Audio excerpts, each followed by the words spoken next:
Boa tarde. Sejam bem-vindos de volta, bem-vindas aqui ao Palco da Praça. Uma alegria ver vocês aqui, muito obrigado. Eu sou Paulo Werneck, diretor aqui da Feira do Livro. Estamos num dia quente de debates aqui na nossa feira. E antes de convidar aqui as nossas autoras para chegar à mesa, eu queria dizer que quem estiver aí na praça e quiser ver um ótimo debate sobre poesia, vai começar logo mais ali no auditório Armando Nogueira, um debate entre a Adelaide Ivanova, que é uma poeta aí da nova geração, que vai conversar com a Mar Becker. A Adelaide é pernambucana, a Mar Becker é gaúcha. E vão ter a mediação da Irene de Holanda. Então, mesa de poesia, jovens poetas, começando logo mais aqui no auditório Armando Nogueira. Mas agora a gente vai falar de um assunto que nem só de poesia vive o homem e a mulher, mas também de alguma coisa que cabe dentro de uma panela, né? Pequena, grande, uma panelinha. Eu queria convidar aqui a Isabelle Lima. Isabelle, seja bem-vinda, que é a nossa mediadora dessa conversa. Belle, seja bem-vinda. Por favor. Isabelle, que é jornalista, colunista da Folha de São Paulo, da revista Gama, onde ela também é editora, e também tem a newsletter Saca Essa Rolha, que eu recomendo que vocês assinem se vocês gostam de vinho e de boa escrita, porque a Belle, além de cozinhar muito bem, escreve muito bem, é uma grande amiga também. Muito obrigado, Belle, por conduzir esse debate com a grande Rita Lobo. Rita, nossa grande autora, seja bem-vinda. Rita, por favor. Rita talvez seja a autora que eu mais convivência de todos os autores da feira, que todos os dias eu recorro a ela em algum momento. Rita, muito obrigada, é uma honra muito grande estar com você aqui. Eu que agradeço. Panelinha mesmo. Aqui de peso, que ela tá... Opa! Tá vendo? Pode deixar, porque eu vou ficar com ele no colo. Assim, se eu precisar de colinha... Ah, excelente. Aqui, eu também preciso ver receita. Então, eu te agradeço muito por estar aqui, viu, Rita? Muito obrigado. Obrigada e parabéns. Obrigado. É um evento fantástico. Fico feliz de, dessa vez, participar mais ativamente aqui nessa... Sim, ela fez uma aparição surpresa no ano passado. É verdade. Né? Mas nessa feira não dava para faltar. E a Rita é uma pessoa que está levando a boa alimentação tão saborosa e saudável. É uma questão política. E isso está muito... Está na prioridade da Feira do Livro. Obrigado. Isabelle, manda ver. Obrigada. Boa tarde a todo mundo. Boa tarde, Rita. É um prazer estar com vocês todos aqui hoje. E a mesa com Rita Lobo. A mesa. Essa é a nossa mesa, hoje. A Rita dispensa apresentações, mas vale lembrar que ela joga nas 11 para ensinar todo mundo a cozinhar. Tem site de receita, faz programa de TV, tem curso, faz palestra, é publisher e autora de livros, que são o nosso tema hoje. Agradeço à Feira do Livro por abrir esse espaço para a gente. Eu me chamo Isabelle Moreira Lima, eu sou jornalista e eu sou usuária das receitas do Panelinha. Hoje eu almocei um lagarto do Panelinha, estava muito bom. Eu abro um rápido parêntese para contar que, embora eu seja filha, não sei se você sabe disso, a minha mãe é uma grande boleira. E eu nunca consegui fazer nenhum bolo da minha mãe. Eles saem péssimos. E aí, eu resolvi usar as receitas do Panelinha. E, de repente, a boleira sou eu. Porque elas funcionam de verdade, como vocês devem saber. E agora tem pelo menos um bolo por semana na minha casa. E, quando meus filhos eram menores, a gente fazia os bolos da Rita Bolo. Eu tenho uma série de perguntas para fazer aqui, que vão guiar esse papo. Deve durar 1 hora essa nossa interação aqui, mas a gente vai ter 15 minutos de pergunta do público, de vocês. Os monitores têm papel e caneta, vocês podem começar a fazer as perguntas já e entregar para eles, e, no final, a gente vai selecionar o que der tempo. Então, eu vou começar aqui. Vamos selecionar as piores perguntas? Caprichem. Você fica com as boas. Tá bom. Tá? Tá bom. Então, vou começar, sem enrolar mais. Rita, são 12 livros de receita, né? É livro pra caramba, com recortes muito diferentes. Olha, tem prato para fazer a 4 mãos, tem livro para a pessoa cozinhar sozinha, tem comida de bebê, tem livro para receber os amigos. Tem livro para aproveitar o que tem na geladeira, olha que maravilha. Como é que você mapeia essas necessidades das pessoas, né? Como é que é o processo de ter essa primeira ideia e transformar num livro para atender essa fome? Bom, Beli, obrigada por né, abrir esse lugar para a gente falar de livros, né? Porque é uma coisa tão maravilhosa, tão transformadora. Eu não vou fazer Paulo Maluf aqui, tá? Paulo Maluf, assim, se pergunta uma coisa, ele responde. Lembra? Olha, quem tem mais de 40 anos há de se lembrar. Mas é que é realmente muito legal poder falar de livros, e não tem tantos espaços assim para a gente falar. Então, eu fico muito feliz de estar aqui.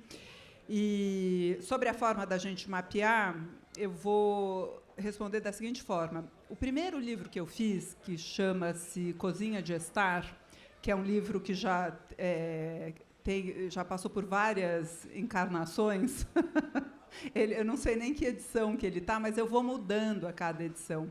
Porque no primeiro livro, você não sabe se você vai fazer um segundo, né? E você quer colocar ali todo o conhecimento que você tem. Então, ele era um pouco atrapalhado das ideias, assim, ele não tinha justamente um recorte, assim, né? Então, era um livro assim, mais abrangente, apesar de ter essa ideia de ser um livro que é para quem gosta de receber os amigos, cozinhar para receber. Ele não era... E não é muito um livro do dia a dia. Na última edição, eu incluí um capítulo de Natal, porque eu acho que o Natal é o lugar onde as pessoas, assim, todas as famílias se cozinha, nas famílias católicas, obviamente, se cozinha no Natal. Então, é uma oportunidade de trazer a família inteira para a cozinha. Agora, a maneira da gente mapear na verdade, tem dois lados, assim. Tem que é prestar muita atenção no que o público está dizendo, prestar atenção nas dificuldades, nos obstáculos, nas dores do público, mas não necessariamente responder diretamente a isso, é fazer uma análise. E, por outro lado, nos últimos 10 anos, a gente fez um convênio formal com um núcleo acadêmico que se chama Núcleo de Pesquisas Epidemiológicas em Nutrição e Saúde, da USP, da Faculdade de Saúde Pública. É o grupo responsável científico pelo Guia Alimentar para a População Brasileira e também o grupo liderado pelo professor Carlos Monteiro, que criou a classificação dos alimentos por grau de processamento, né? É daí que surgiu o termo ultraprocessado, que quebrou um paradigma no mundo da ciência, da nutrição. Muito bem, a gente tem o luxo de poder contar com esses pesquisadores também indicando para a gente o que é que está acontecendo. Então, dentro de um recorte, que é o público do Panelinha, que tem, eu vou falar em números aqui, mais ou menos, assim, o site recebe 5 milhões de pessoas por mês. Nas redes sociais somadas, a gente tem 10 milhões de seguidores. Então, para esse recorte, que é gente interessada em comida, em cozinhar e se alimentar bem, gente que continua comendo arroz com feijão no almoço, para esse público, o grande problema era não comer legumes e verduras o suficiente. Então, a gente fez um livro que era específico. Na verdade, os nossos projetos vão além do livro, né? É bem democrático. Tem receita no site, tem os vídeos no YouTube, tem o livro. O que tem na geladeira apresenta mais de 200 receitas a partir dos 30 legumes e verduras mais acessíveis no país. E, para cada um, a gente mostra ideias bem diferentes, não fazer só aquele refogadinho de abóbora, porque isso a pessoa já... um que bebe, a pessoa já sabe, né? Mas a gente vai além. Então, por exemplo, tem um capítulo... claro, né, os capítulos da cenoura, da abobrinha, da beterraba têm ideias mais diferentosas, assim. Mas, como são 30, a gente chegou no rabanete. E aí, rabanete, a gente só lembra dele no couvert do restaurante, que fica ali meio de lado, aquela coisa meio amarga, que não tem muita graça, né? A gente pensou assim, putz, e se assar o rabanete, será que fica bom? fica maravilhoso. Então, a gente experimentou realmente técnicas de cozimento diferentes para cada alimento, composição de sabor que não seja assim muito óbvia. Claro que a gente parte dos clássicos, mas daí vai além. E aí a gente testa também diferentes cortes, porque a própria abobrinha, se ela for crua, ralada, ela tem um sabor. Se ela for em tiras, ela fica com uma textura tão diferente que parece até que ela tem outro gosto, né?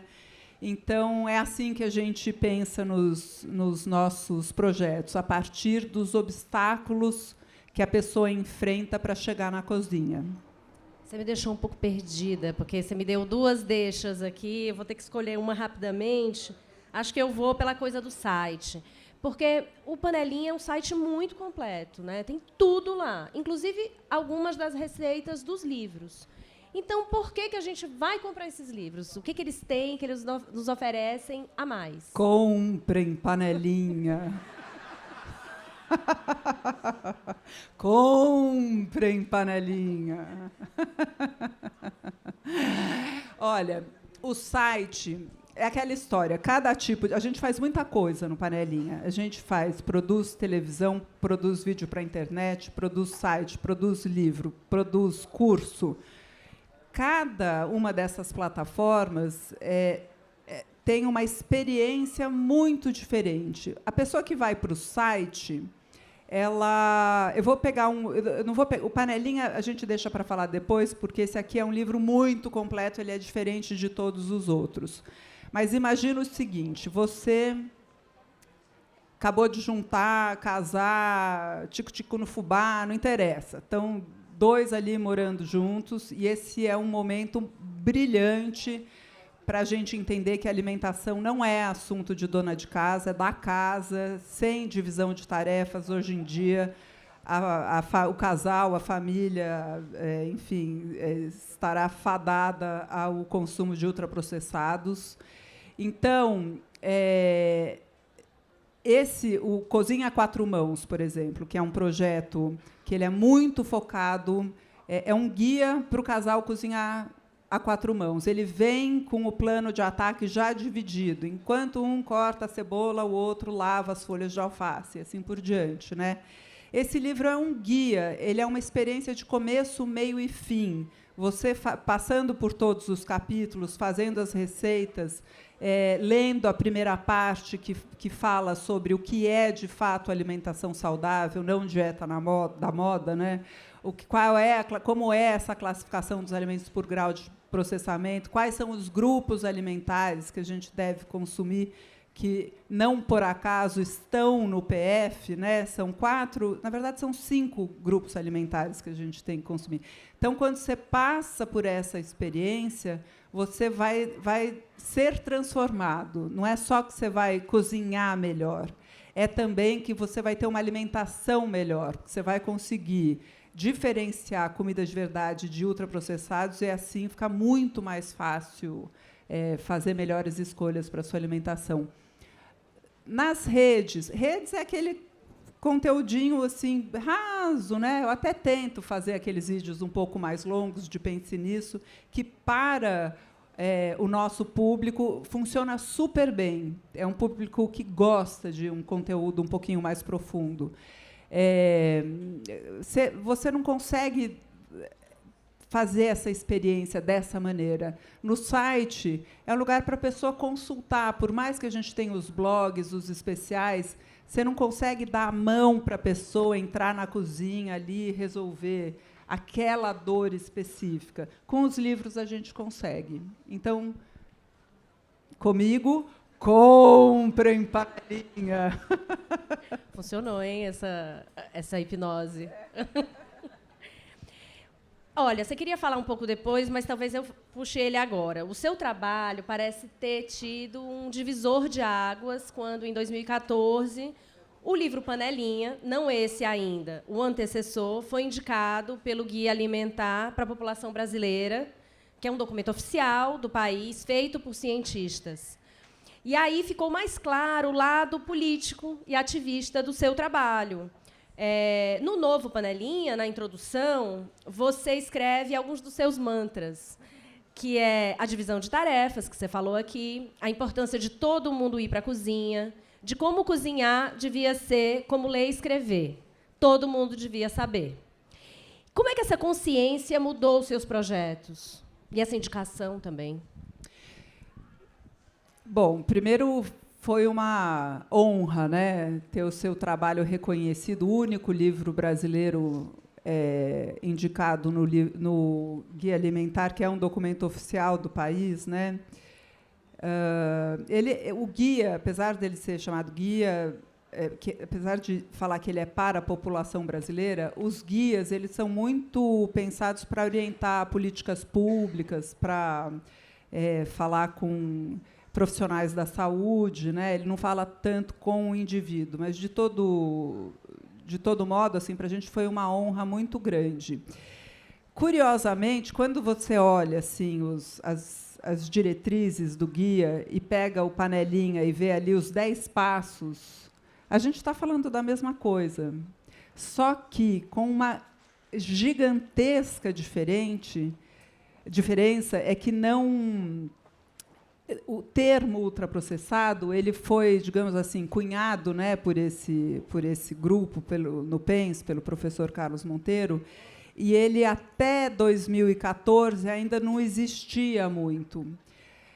Quando eu li o guia, eu entendi, assim, facilitou demais a minha compreensão sobre a alimentação e, portanto, imagino que de todo mundo que entenda o que é um alimento ultraprocessado. Porque sabe aquela coisa assim que você fala, é junk food, é porcaria, é ruim, não faz bem. É uma coisa assim, um pouco complexa, né? Você não consegue não conceituar. E o que eles fizeram foi conceituar, a partir, digamos assim, do sistema alimentar de hoje. O que esse grupo fez foi o seguinte. Eu posso contar uma historinha que não tem nada a ver com o livro? Vamos adorar. Contar. Eu já contei algumas vezes, mas é que eu acho que vale muito a pena a gente saber isso. Em meados da década de 90, o NUPENS, que é um grupo de epidemiologistas, né? Então eu digo que assim são ciências que é o cientista que estuda a vida real, não no laboratório. E eles notaram a partir das pesquisas de orçamentos familiares, né, da POV, que o consumo de sal, açúcar e gordura no Brasil estava caindo e os índices de saúde estavam piorando à medida que os índices de obesidade estavam crescendo. E esse tipo de contradição, para o mundo da ciência, é um prato cheio. Espera um pouco, se sal, açúcar e gordura, que são os vilões da alimentação, o consumo está caindo e as pessoas estão engordando e as doenças crônicas não transmissíveis estão crescendo, o que está acontecendo? Então, eu não vou... Assim, foram anos de estudo, eu vou resumir aqui para a gente voltar a falar de livro, mas, basicamente, o que eles entenderam é que sal, açúcar e gordura são ingredientes que as pessoas compram quando cozinham. Os brasileiros estavam cozinhando menos e consumindo mais o que eles, na época, chamavam de comida pronta para consumo. Essa tal comida pronta para consumo tem quantidades de sal, açúcar e gordura que a gente não coloca na comida de casa. É muito mais. Quando você lê a lista de ingredientes desses produtos, você vê que mesmo em doce tem um monte de sal, em salgado tem um monte de açúcar. E aí eles entenderam que hoje não dá mais para a ciência, para a nutrição, ficar olhando para os alimentos somente a partir dos macronutrientes ou dos nutrientes. A gente tem que olhar e entender quantas vezes essa comida foi processada e por quê. Então, eles perceberam que a comida que foi processada muitas vezes, que tem aditivos químicos, que tem excesso de sal, açúcar e gordura, o nosso corpo nem entende mais como comida. Você pode viver em vez de tomar água, tomar refrigerante, em vez de comer queijo, comer aquele queijo bem que parece um plástico, comer macarrão instantâneo, comer nuggets, mas você vai pagar um preço, porque tem uma hora que o seu corpo fala, ué, mas cadê os nutrientes? Não tem nutrientes. Então, estar no guia foi uma honra. Quando a gente conheceu os pesquisadores do NUPENS, a gente entendeu que a gente poderia fazer muito mais. A gente poderia, como a gente tinha a mesma linguagem e tinha o mesmo objetivo, que é melhorar a alimentação das pessoas, a gente poderia trabalhar juntos. Então, a gente vem trabalhando juntos há 10 anos. E, em função disso, hoje, eu faço muito mais, eu participo muito mais de eventos científicos do que de eventos de gastronomia. Na verdade, eu nunca participei muito, porque, apesar de todo mundo achar que é gastronomia, não tem nada a ver com gastronomia o que eu faço, né? Gastronomia é o que faz no restaurante, é o que faz para vender comida, e o que eu faço é levar as pessoas para cozinhar em casa. Então, foi realmente um divisor de águas nesse sentido, mas não no sentido editorial. O nosso objetivo continua sendo o mesmo desde o dia 1 do Panelinha, que é levar as pessoas para a cozinha, melhorar a alimentação e comer comida de verdade, até antes de existir o termo ultraprocessado. Então, como é que você acha que mudou o hábito do brasileiro na cozinha desde que você começou, né? Você acha que você está um pouco mais tranquila, achando que as pessoas estão indo mais, ou você está ainda muito aguerrida, tipo, vamos lá, gente? Deixa o helicóptero passar. Cacuete de gravação. Quando tem uma coisa muito barulhenta, assim, a gente dá um tempinho, assim, passou, daí a gente continua. Olha, essa sua pergunta é a pergunta. Antigamente, a gente falava assim de $1 milhão. Hoje, os números são tão malucos que eu acho que a gente tem que falar de $1 bilhão, né? Porque a gente vê números aí, eu não entendo nada. Eu não consigo entender nada. Mas, enfim, o meu público assim, eu falo com os números são aqueles que eu te falei, assim, não é que eu fale com a população brasileira, né? Tem projetos que chegam. Quando eu fiz a série documental Prato Feito, a gente até bateu recordes de audiência do horário. A gente falou ali com 16 milhões de pessoas, é bastante gente, né? Mas eu não falo com os brasileiros. O Brasil é complexo falar, porque você tem uma parte gigantesca da população passando fome, uma parte que não está passando fome, mas teve que piorar muito a alimentação. Então, é um pouco mais complexo de falar. Mas o que eu posso dizer é que, do público que acompanha, né, das audiências do Panelinha, as pessoas aprenderam, entenderam, aprenderam, concordaram e melhoraram a alimentação. Porque a gente também tem uma coisa assim, ninguém tem tempo. Você sabe como é a minha vida. Eu não tenho tempo, ninguém tem tempo. Ninguém tem tempo. Quem tem filho pequeno não tem tempo. Quem não tem filho ainda ou não vai ter filho também tem a sua vida agitada, trabalha até dizer chega. Quem tem filho adolescente descobre que precisa ter mais tempo na agenda ainda, porque você não dorme nunca. Você não dorme quando o filho nasce, você não dorme quando o filho é adolescente, você não dorme quando o filho é grande. Enfim, ninguém tem tempo. A gente tem tempo para aquilo que é prioritário. Ninguém fala, putz, sabe o que é? Ai, Beli, desculpa, eu não tenho tempo para trabalhar. Né? Porque eu tenho que cozinhar. Eu não tenho tempo para trabalhar, gente, desculpa. Né? Você não diz isso, porque é uma prioridade, você tem que trabalhar, não tem jeito. Eu, inclusive, recentemente, resolvi que eu tenho tempo para cuidar do corpo. Eu fiquei muito tempo sem fazer atividade física, isso não existe mais, é prioritário na minha vida. Eu tenho tempo para fazer ginástica. É às 7h, mas eu faço todos os dias.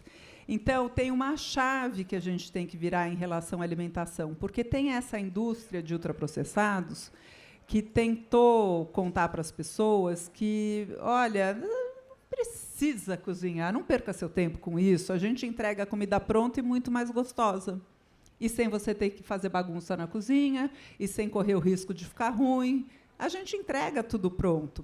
Aí tem um cientista americano que fala, eu gosto do jeito que ele pensa, ele fala assim,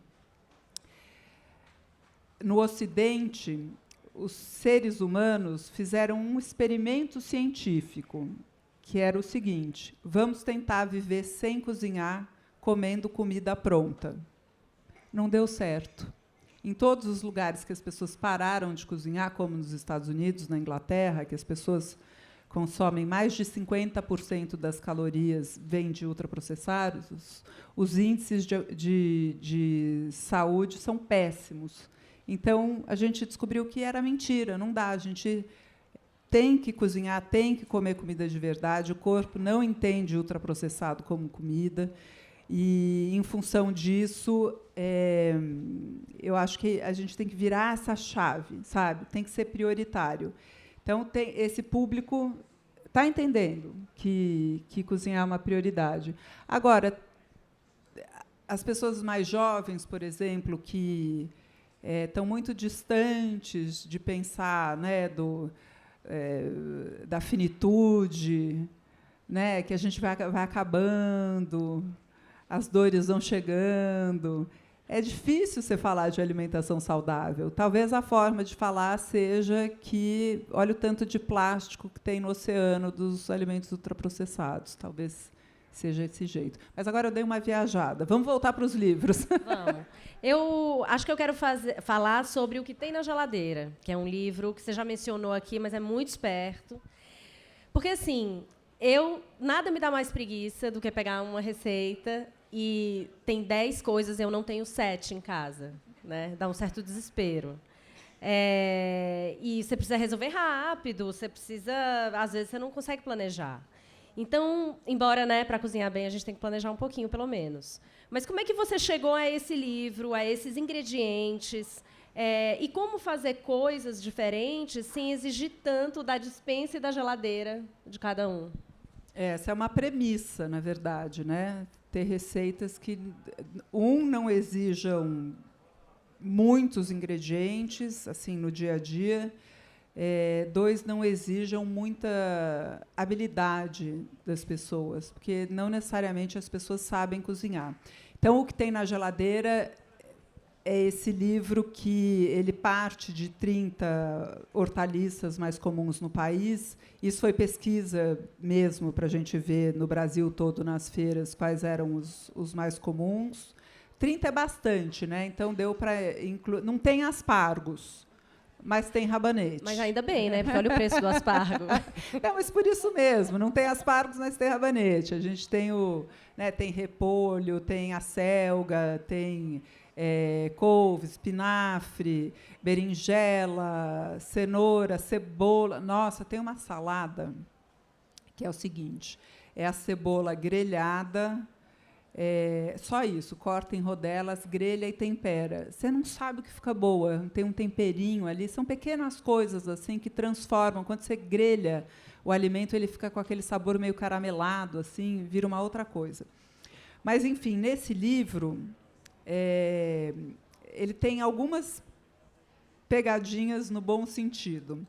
A primeira é que, quando você fala o que tem na geladeira, a pessoa tem a sensação de reaproveitamento, né? Que, bom, o que tem na geladeira? Se for na casa do solteiro, cerveja, né? O que tem na geladeira? Se for na casa do bebê, da família com bebê em fase de introdução alimentar, tudo, todos os legumes, todas as verduras, todas as frutas, né? Muda muito. Mas a pegadinha é o seguinte, é que esse livro ele está dizendo que você tem que ter legumes e verduras na sua geladeira. É inviável ter uma alimentação saudável se você não tiver legumes e verduras na sua geladeira. Olha, isso é uma coisa que eu falo tanto. Você quer turbinar a alimentação? Esquece esse negócio de não pode comer glúten. Quem não pode comer glúten é quem tem uma necessidade especial de alimentação com o diagnóstico médico. Esquece isso. Isso é papinho para você comprar produtos sem glúten. Você não precisa tirar nada, você precisa incluir legumes e verduras. Minha mãe está aqui, ela me falou isso desde que eu era criança. Pior que é verdade. Devo tudo a ela. E a você também, papai. Né, libriana, tem que ser diplomata. Mas o que tem na geladeira tem essa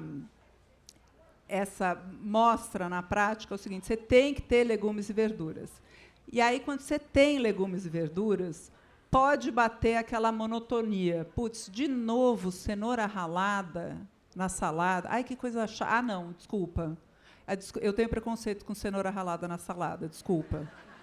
Eu nunca falei isso publicamente, mas estou me abrindo aqui. Estou com a Bela e estou me sentindo fazendo terapia.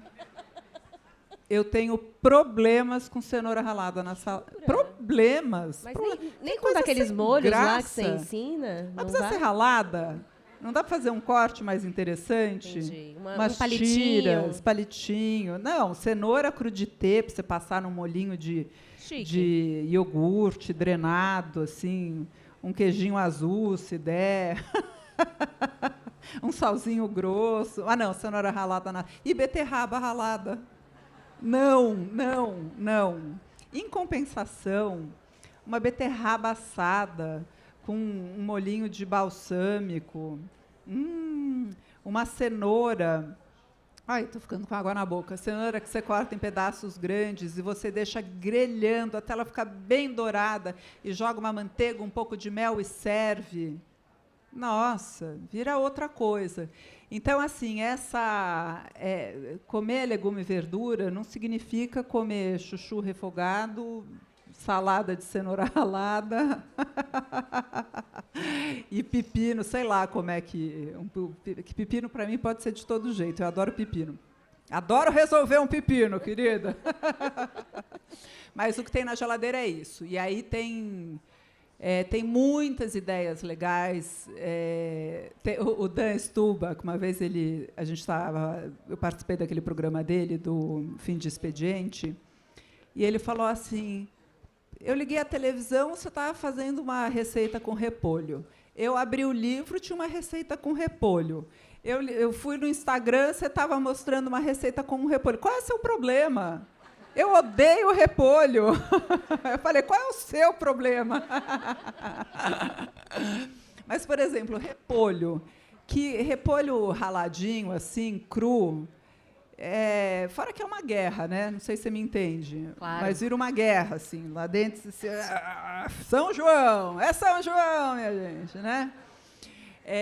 E aí, o repolho, se você cortar em gomos e assar, fica espetacular. Se você cortar em pedacinhos, eu ia falar em cubos, mas não é cubo, porque é folha, então são quadradinhos, colocar um pouquinho de manteiga ou azeite, sal, pimenta, mandar para o forno, e aí você serve isso sobre um risoto, com polenta, com macarrãozinho, sabe da criança que não quer comer nada? Opa, macarrãozinho na manteiga, bota o repolho, você não sabe o que fica maravilhoso.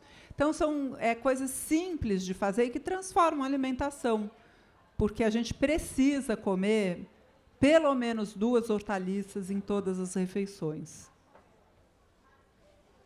Isso aí, hein? Agora, outro que você mencionou também, o Cozinha de Estar. Eu gosto da ideia desse livro, porque ele reúne gente, né? E você mostra um charme a mais também. Ele vai um pouco além dessa comida prática do dia a dia, né? Ele é sobre o prazer, né? Porque é assim, comida é tudo, né? Sem comida a gente morre, basicamente é isso. Mas tem a ver com a economia de um país, tem a ver com política, não política partidária, mas tem a ver com política, tem a ver com as nossas raízes, tem a ver com a nossa história. A comida, ela conta de onde você vem, ela também conta o que você está pensando, ela fala também sobre o que você não está pensando. a comida, ela não é aquela frase "somos o que comemos", ela não é à toa que é tão famosa, né? E o Cozinha de Estar, ele é esse lado que é mais de celebrar da comida, né? Da troca. Tem uma coisa que é, para mim, assim, muito importante.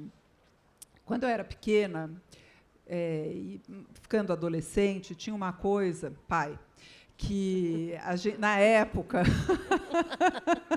a gente achava assim muito chata, eu e os meus irmãos, a gente falava assim, ai, que chatice. Tinha hora para estar sentado na mesa, não podia atrasar e não podia sair da mesa enquanto o último não terminasse. Só podia sair antes do cafezinho, porque os meus pais tomavam café à noite. E aí a gente podia sair antes do cafezinho, que a gente achava uma coisa muito chata.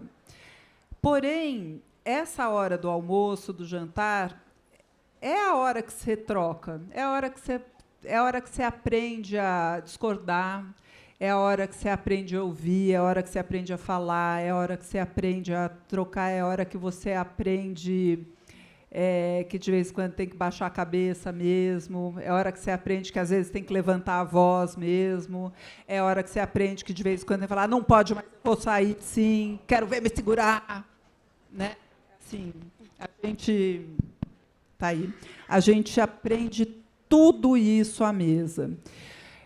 No entanto, hoje essa mesa ela ficou mais restrita ao fim de semana, a quando você tem filhos pequenos, a quando você vai receber os amigos. Ela é menos uma mesa assim tão do dia a dia, especialmente no almoço e no jantar, né? Então eu realmente acredito que talvez para as famílias esse momento de troca deva ser na cozinha.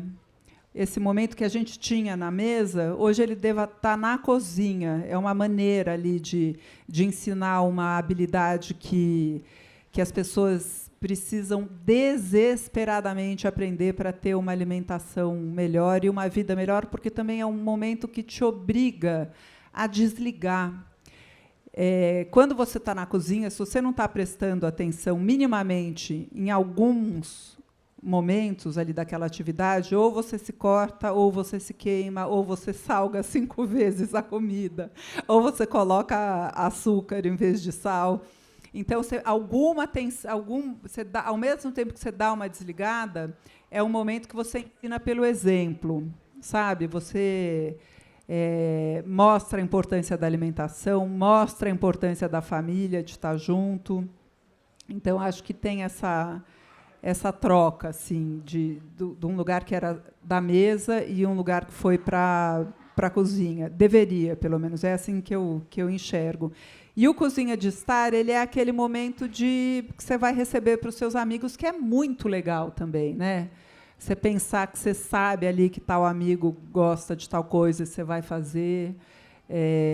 Ou então você vai descobrindo quais são as suas receitas coringa para aquele, por exemplo, o Ilan, ele faz acho que tem aqui no panelinha essa receita, que é um patê de beterraba com sardinha, que é espetacular, mas não é bom, é muito bom. E eu adoro quando ele faz um monte que sobra, porque depois vira molho de macarrão, é muito, muito bom.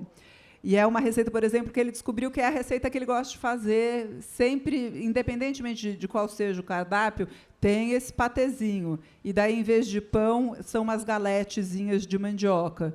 Então, a gente vai descobrindo. E o Cozinha de Estar são as minhas receitas para esses momentos de receber. Né? Que, ao mesmo tempo que você quer cozinhar para alguém, você quer agradar mais gente ao mesmo tempo. Né? Então, são receitas, aquela receita coringão. Democrática, assim, né? A gente conhece seu trabalho de autora, mas e o seu trabalho de publisher? Você editou livros do Luiz Américo Camargo, que é um especialista em panificação, por exemplo. Como é que é a editora Rita Lobo? Ótima. Obrigada. Olha, o Panelinha a gente começou editando, trazendo títulos. Então, eu publiquei o Jerusalém, o Quando Kate Cozinha. Acho que não estou lembrando mais quais, mas eles não estão no nosso catálogo mais. O Luiz Américo Camargo, que é um cara sensacional, ele é jornalista, foi crítico de restaurantes no Estadão, muitos anos, e era padeiro amador, assim. Hoje não, hoje ele anota aí, gente, Na Janela é o nome da padaria do Luiz Américo, e tem 2 em São Paulo. Dá um Google que você acha o endereço. Mas o Luiz, ele, num momento assim que não tinha tanto essa cultura da panificação com fermento artesanal, ele estava falando disso. E ele estava assim, muito entusiasta, ensinando as pessoas pelas redes, um trabalho assim genuíno que, em comum comigo, tem essa assim, é uma paixão, sabe? Ele tem uma paixão por isso, assim como eu tenho essa paixão por fazer todo mundo cozinhar. Porque, se parar para pensar, é uma coisa que me move desde que eu comecei a trabalhar há 30 anos. Assim, é a mesma coisa. Eu quero que as pessoas aprendam a cozinhar, porque eu realmente acho que cozinhar é libertador, por inúmeros motivos. E o Luiz tem isso com pão. Então, a gente resolveu fazer um livro que, na época, era até assim, bom, vamos lá, vamos fazer um livro de fermentação natural. Quem vai fazer um livro de pão com fermentação natural, né? Mas vamos lá. E aí a gente foi, não, mas então vamos incluir pão que não seja com fermentação natural. Eu falei, não, Luiz, é um pão, é um livro de receitas de pão com fermentação natural. Eu tenho muito foco, então eu acho que talvez esse seja o principal ponto. Assim, eu sou uma pessoa com muito foco, menos quando eu falo assim publicamente, daí eu dou umas viajadas, mas no trabalho eu tenho muito, muito foco. E eu acho que isso é bom como editora. A segunda coisa é que eu sou muito mão na massa.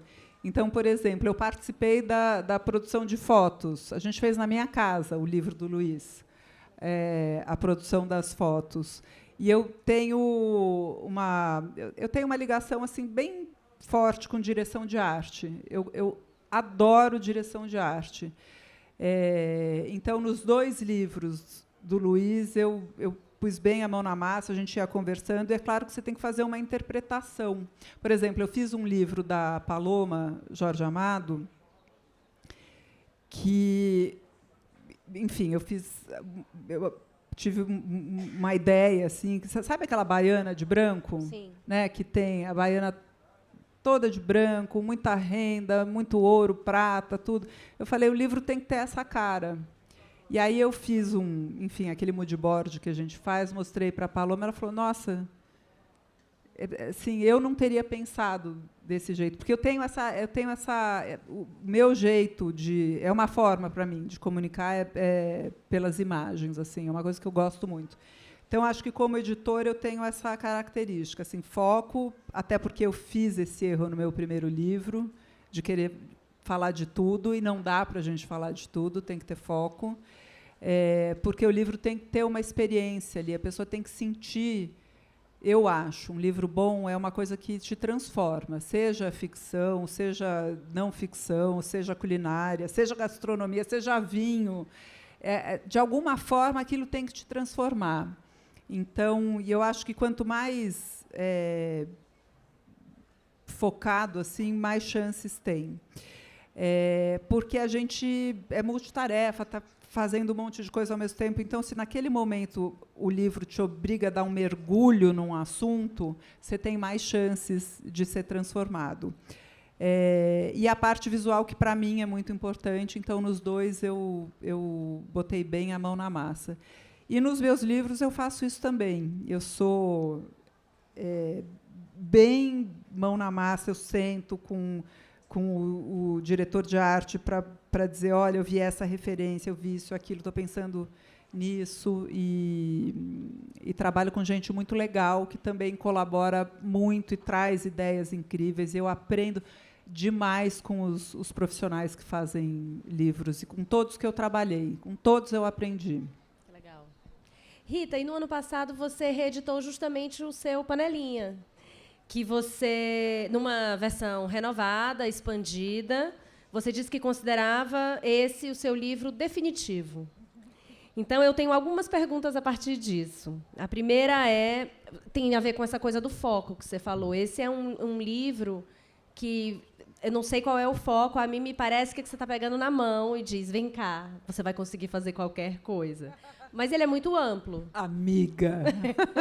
Você está sendo amiga de quem abre esse livro, de alguma maneira, eu acho. Já me salvou. E outra coisa também, porque, puxa, depois do definitivo, o que a gente pode esperar, né? Isso daí, você está arrumando um problema para você também, é isso? Não, zero problema. Definitivo, assim, eu acho que esse livro, ele contém um resumo de tudo que a gente precisa para se alimentar bem durante o ano todo em casa. Tem receitas para o frio, para o verão, para o almoço, para o jantar, para o café da manhã, para fazer bolo, para fazer pão, para fazer um piquenique com as crianças no parque, para convidar os amigos. Ele tem tudo para melhorar a alimentação, incluindo mais legumes e verduras. E ele foi estruturado de uma maneira que é muito... Eu acho que o meu trabalho ele vai bem porque ele é muito pensado em função dos nossos hábitos alimentares. A gente tem um jeitão de comer aqui no Brasil, que o termo acadêmico é o padrão alimentar tradicional, né? Que é a dieta brasileira, que é o nosso jeitão de comer. Ele é balanceado, o tradicional, né? É balanceado, ele é rico, variado, ele leva em consideração o que tem na terra. E o meu trabalho ele leva muito em consideração isso tudo. Esse livro ele é dividido, assim, eu acho que talvez seja o único livro que tem ali saladas, sopas, daí tem ovos, massas, arroz. A gente tem que variar o arroz também e tem que reaproveitar as sobras. E além do arroz, o que mais que a gente pode fazer, né? Tem o feijão, aí tem a parte das carnes, das hortaliças, das frutas. Então ele é um livro que é definitivo. Vou falar bem rapidinho porque ela não está prestando atenção. Ele é um livro que é definitivo.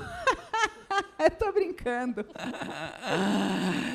Porque eu imagino que eu não vá fazer outro livro desse tamanho. Os livros para recortes, para criança, eu ainda quero fazer. Um livro para aprender a temperar a comida, estou trabalhando nisso. Né, o livro das ervas e especiarias. Mas um livro tão abrangente, porque aqui tem 20 anos, mais de 20 anos do Panelinha e 30 anos trabalhando com comida, entende? Então, tem tudo que eu sei aqui de alimentação está aqui dentro. Quanto tempo você levou para chegar a isso aí? Eu digo, para chegar a essa ideia, né? Eu sei que foram mais de 20 anos, mas que você falou, vou reeditar esse negócio aqui. Eu comecei a trabalhar, eu queria aproveitar os 20 anos do Panelinha, né, que era 2020. Aí teve um probleminha de pandemia e enfim, eu comecei a trabalhar no livro, acho que foi eu não sei se 18 ou 19, 2018 ou 2019. E aí a gente deu uma segurada e lançou em 23? Em 23. Então, esse tempo. Pandemia, Rita, você voou, né? Cozinhou muito, assim. Sabe quantas cebolas eu cortei? Quantas? Não, estou brincando, não faço a menor ideia. Olha, eu já tenho umas perguntas aqui do público. Só as ruins, hein? Só as ruins, tá. Eu vou ler a pergunta do Davi. Não fala o nome. Não fala o nome, tá. Então não vou falar. O que fazer para uma pessoa que não come nada de verdura e legumes? Uma pessoa que a base da alimentação é ultraprocessados. Surra!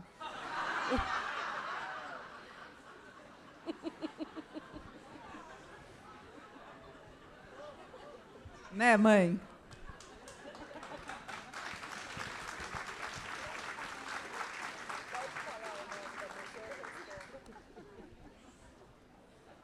A pergunta, eu não sei se é David ou Davi Cavalcante.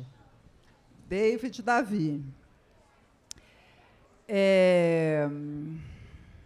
Depende da idade da pessoa, né? Tem pessoas mais velhas, assim, como nós, a consciência altera o paladar. Então, eu acho que a primeira coisa, assim, precisa aprender, precisa saber o que está comendo. Eu acho que isso talvez seja a coisa mais importante, assim. Quando você...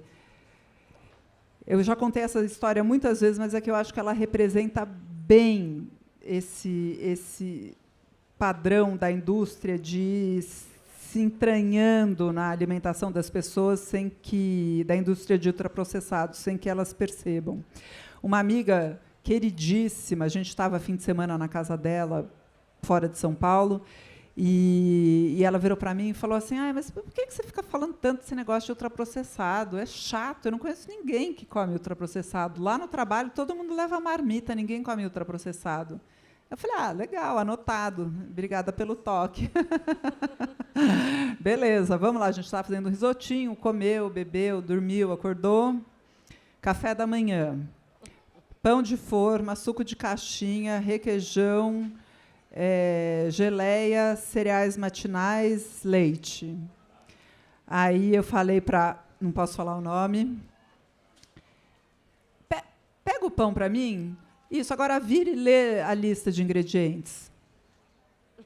Agora pega esses cereais aí, dá uma lidinha na lista de ingredientes. Ela falou, putz, eu não acredito que eu estou comendo isso.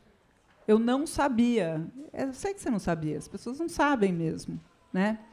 Então, eu acho que isso talvez seja um caminho, assim, a consciência ela altera o paladar. Acho que isso pode ser um caminho. Para as crianças, a primeira coisa, assim, criança come o que tem em casa, então, assim, não compra, né? A gente não pode, da mesma forma que quando a gente fala de políticas públicas, não adianta falar para a pessoa ter uma alimentação saudável se ela não tem acesso à alimentação saudável. Em casa é a mesma coisa, não adianta você estar com uma latinha de refri na mão, falando para a criança, não pode tomar refrigerante, hein? Né? Sim. Então, eu acho que para a criança a gente tem que oferecer e dar exemplo. Olha, tem uma pergunta aqui que é boa. Rita, não, desculpa, a gente você vai ter que combinou. responder essa, sinto muito. Rita, você é o que você come? Então, o que você come de tão lindo?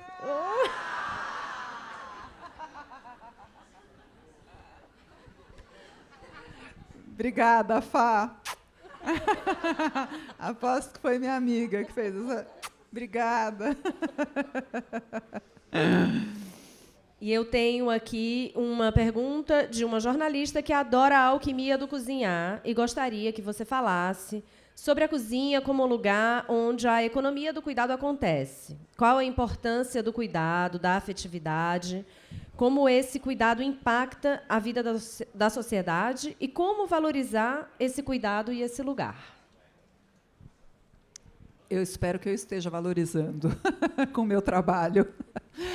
Mas, então eu vou responder uma outra coisa. Assim, eu, pessoalmente, tenho um pouco de... Comida tem a ver com afeto, fazer comida tem a ver com afeto, você querer alimentar o outro. Mas eu não gosto muito dessa abordagem, porque eu acho ela um pouco machista. Porque ninguém falaria para um homem que você não ama o seu filho porque você não cozinha para ele. Mas isso você pode imaginar ali que assim, é uma forma de você não ama o seu filho se você não cozinha para ele e para as mães.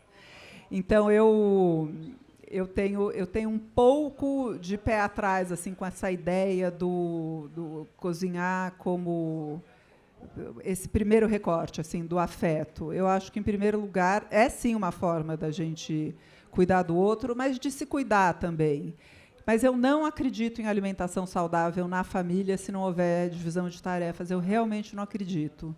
Eu sei que num mundo, numa sociedade extremamente machista como a nossa, tem mulheres que eu tomo muita bronca das mulheres. Você fica falando para marido entrar na cozinha, Deus que me livre, aquele homem mexendo nas minhas panelas. Sabe? Eu sei que tem uma coisa assim, que para muitas mulheres a cozinha é o seu reino, sabe? Pelo amor de Deus, me deixa aqui em paz. Mas olhando para frente, né, eu não acredito muito eu acho que esse afeto tem que ser um afeto familiar. Né? Não sei se eu respondi muito, mas enfim. Tem mais gente que concorda comigo. Que bom, né? A alimentação vegetariana é uma realidade, tendência, ou isso ainda diz respeito a uma bolha? Eu não sei se é bolha, não. Eu sempre penso na alimentação escolar, sabe? Quando eu acho que é uma escolha, deve ser uma escolha individual. Eu acho que a gente, como ser humano, assim, a gente saiu de um lugar, foi para o outro, quando a gente descobriu o fogo e começou a comer carne cozida, né? Acho que a carne ela foi muito importante e continua sendo importante. O que existe é um excesso de consumo da carne processada, que a gente vira ultraprocessada, né? Então, quando a gente pensa assim, no Brasil a gente produz muita carne, mas muita carne é para exportação, para virar hambúrguer ultraprocessado em outros países, né? Então, eu não sei dizer se é uma... assim, não sei dizer se é bolha. Eu acho que deve ser uma escolha individual. Fico imaginando, na alimentação escolar, se não houver carne, acho que é um grande problema. Assim, as crianças que vão para a escola justamente, principalmente para almoçar, né, se não tiver carne, eu acho que é uma grande questão. Então, não sei dizer. O que eu sei dizer é que a orientação hoje, tanto para a própria saúde como para a saúde do planeta, para os adultos, é reduzir o consumo de carne. A gente não, especialmente quem come arroz e feijão, que juntos são uma excelente fonte de proteína, porque o feijão tem 20 aminoácidos essenciais para formar ali uma proteína. O feijão tem 19. O arroz tem a que falta. Então, para quem come arroz com feijão, não há necessidade de comer carne em todas as refeições. Isso eu posso dizer. Agora, essa resposta, se é uma tendência, se é bolha ou se... tinha mais alguma coisa que eu esqueci? Tendência, bolha ou realidade? Realidade. Realidade tem. Quantas pessoas aqui são vegetarianas? Quantas pessoas são veganas? Quantas pessoas comem menos carne hoje do que há 10 anos? Eu acho que é isso. Entendeu? Obrigada pela pesquisa. E isso está nos teus livros, né? Você está de olho nisso? Super de olho. Por isso que eu falei, eu respondi o que eu sei, que a gente deve reduzir o consumo, tanto para a gente como para o planeta. Eu vou voltar aqui para umas perguntas minhas, porque eu acho que ainda tem um tempo. E eu não perguntei sobre a coleção Já para a Cozinha. Eu queria saber por que você organizou esses livros como uma coleção à parte. Para quem não sabe, o Já para a Cozinha tem 3 livros, certo? O com comida para bebê, para um, e o do casal. E se essa coleção deve aumentar? Esperamos que sim. Quero fazer o das crianças. Mas o Já para a Cozinha é o seguinte, a gente, no trabalho com o Nupens, percebeu que a introdução alimentar, ou seja, aquele momento em que o bebê sai do aleitamento exclusivo e começa a comer comida sólida, digamos assim, a gente tem uma janela de oportunidade para melhorar a alimentação da casa toda. Porque a casa vai ter que começar a preparar a comida. Então, por que não fazer a comida para a casa toda? Uma vez que comida de bebê não é papinha, é PFinho. O PF ele tem 4 dos 5 grupos alimentares que a gente deve comer. Hortaliças, que são os legumes e verduras, que devem compor metade do prato. Leguminosas, que no nosso caso é o feijão, mas pode ser grão de bico, lentilha, são todos os tipos de feijão, que ocupa 1/4 do prato, e o outro quarto são os cereais, tubérculos e raízes.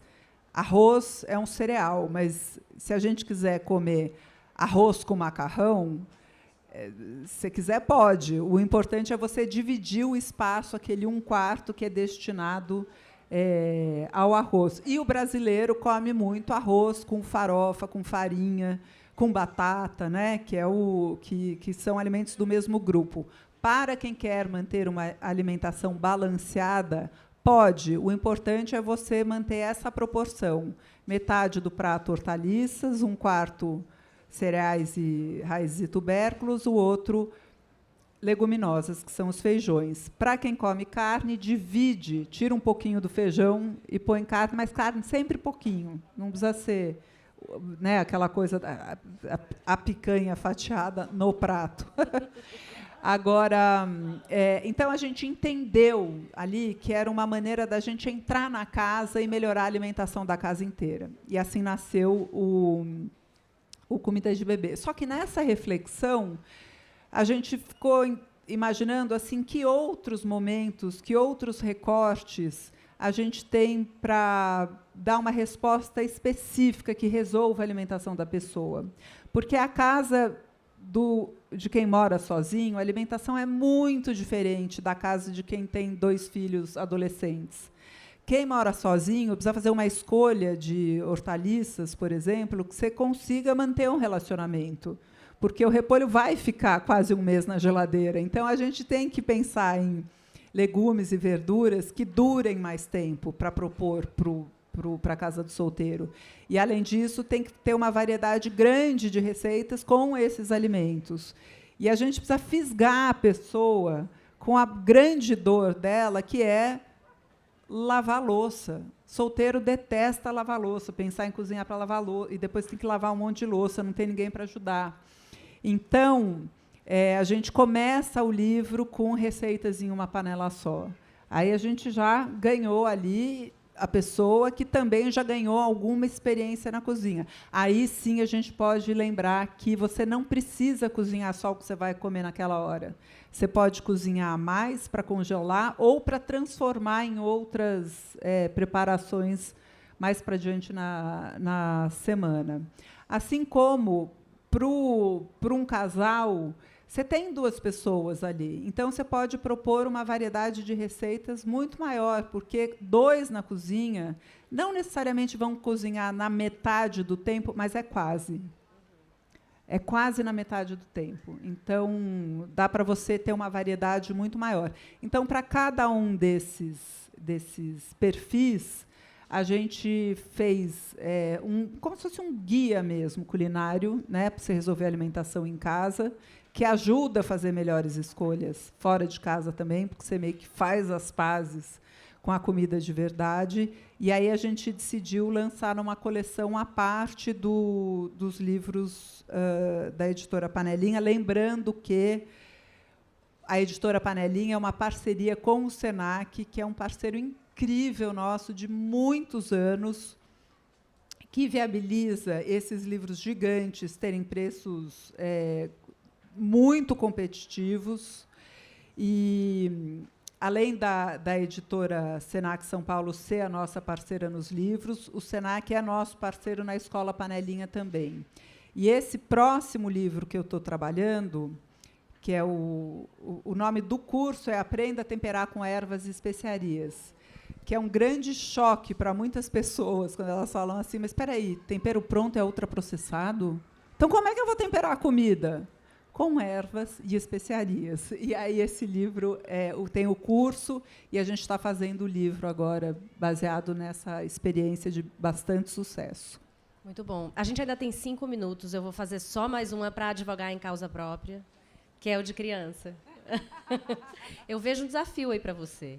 É difícil, né? Tem uma idade ali que você talvez queira matar. A pessoa não come nada. Como faz, Rita? E outra, qual é a idade de levar a criança para a cozinha? Como é que começa também essa catequização dos jovens para a cozinha? O livro está pronto, Beli? Eu estou esperando. O livro não está pronto, não sei responder nada. A gente vai pesquisar, vai aprender e vai ensinar todo mundo.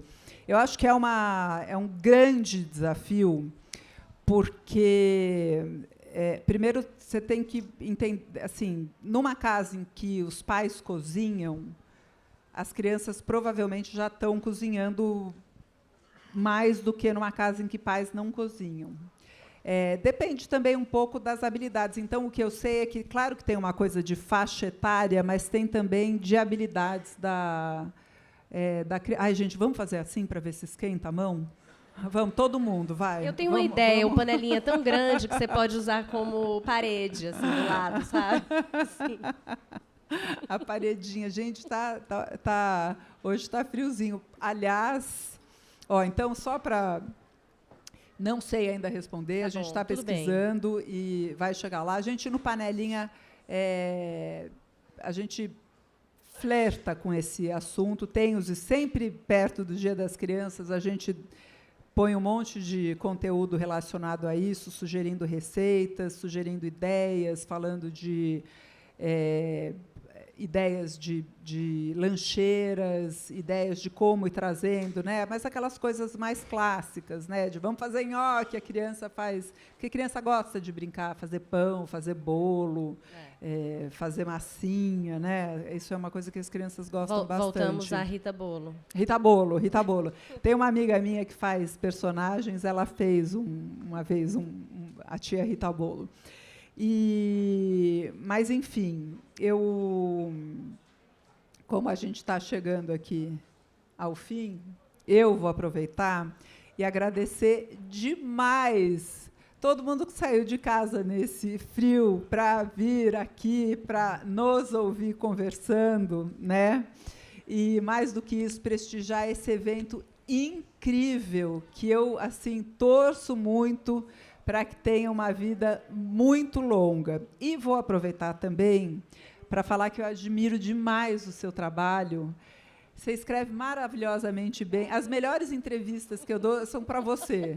Não, é verdade, obrigada. É verdade mesmo. A gente, a Elo, a gente tem uma amiga, muito amiga da Beli, muito amiga minha, Elo, que é amiga em comum.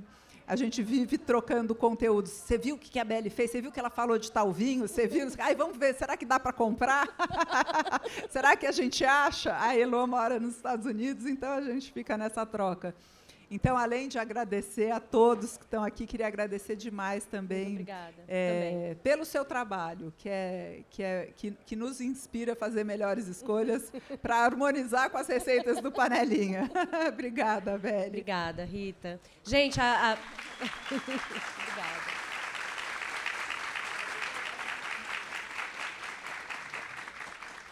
Gente, tem uma boa notícia. A Rita vai autografar agora, depois. Então, dá para aproveitar isso aí.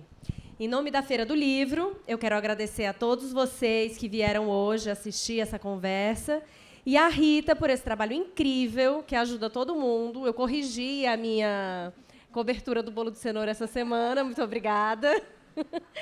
E obrigada também por compartilhar suas ideias hoje com a gente. Obrigada, Beli. Obrigada a todos. Obrigada.